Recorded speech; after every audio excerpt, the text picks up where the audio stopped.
Welcome to Fight University MMA Breakdowns Edition. Today we're going to be analyzing the new UFC 189 main event, which puts Chad Money Mendes in for an injured Jose Aldo, who hurt a rib a couple of weeks ago in training, against the Notorious Conor McGregor. And as always, breaking these things down for you, I'm Santino DeFranco.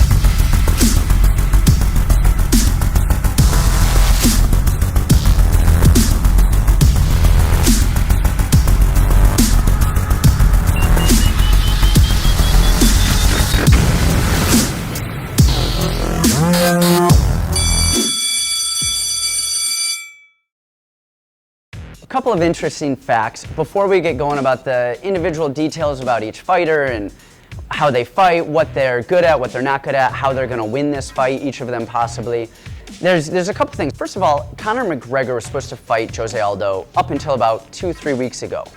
So this last-minute replacement you would think is good for McGregor, who's been training 10, 12, 14 weeks, a million years, every second of his life up until this day, to fight the champion Jose Aldo. And you would assume that Mendes, taking this fight last minute, that hurts him.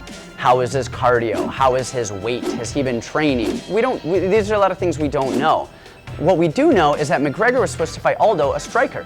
And how much wrestling has McGregor done offensively and defensively for this fight? And Mendes can take down a rhinoceros in his sleep. So how is that going to play out here? Usually we'd think of Conor McGregor, the Irishman, as the leprechaun in this situation. He kind of looks like it. I mean, from the neck up, he's got a brilliant beard, and all he would need is a pipe and a top hat, and kind of fills the role. But he is not that here. He is the jolly green giant in this fairy tale. And Chad Mendes is playing the role of the leprechaun, who's actually 4 inches wider than he is tall. And that, kind of shows in the reach differential between these two fighters. Conor McGregor has a 73-inch reach. Chad Mendes has a 66-inch reach. I mean, that is huge. We're talking, what is that? I'm no mathematician, 7 inches right there. 7 inches is a lot, regardless of what she tells you. So now let's break these fights down, all right? First thing we're gonna do, we're gonna talk about Mendes, we're gonna talk about his strengths, we're gonna talk about his weaknesses and how he needs to win this fight, and then we'll do the same with Conor McGregor, okay? Now, what Mendes does is he glides in and out well of positioning, and he switches his stances early on in the fight. He doesn't do that later, which is gonna be problematic. Is he gonna wrestle early? Is he gonna strike early? We don't know. He draws in, he moves away. Really good movement in that first round. Second thing that Mendes does well is he gets the takedown off of the exchange.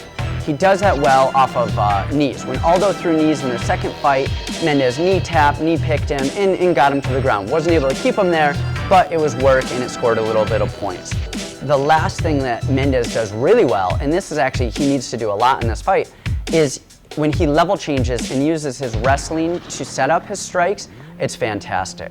So first, let's take a look at McGregor's strengths. The first thing we need to look at is Conor McGregor's distance, all right? He uses that right hand as a measuring stick. He's got to watch dropping that right hand as he measures, because he doesn't want to get hit with a left hook over the top from Mendes. He also has really good kicks. He's not going to be able to use a lot of his kicks against Mendes because he's got to worry about that takedown. The kick that he needs to use is going to be his left middle kick and his left high kick. That's going to keep Mendes further away from him. It's going to prevent him from coming in. That could be a fight-winning blow for him if he lands that. One of the more interesting things McGregor does with his distance and his stance is he controls the ring or the cage really well. And you'll see this, he actually runs to the middle when people are trying to get away from the cage. As they circle, he will physically run in the middle of the cage and control that distance, and he stays in the middle. He will not let other people back him up and control the generalship of the cage. All right, so we got Mendes, McGregor, the American, the Irish folklore hero. So who's gonna win this fight? Smart Money says Mendes still wins, even though short time frame for him to get ready for this fight based on his wrestling, but I don't think so. I think McGregor's gonna be the next champion, or interim champion at least. I think he has too many tools in his repertoire for the wrestling to factor in that much. And I think we're gonna see McGregor fight Aldo to unify these belts in the next few months, if Aldo can stay healthy and not back out of his 7th title fight in a couple of years from injury. As always, I'm Santino DeFranco from Fight University.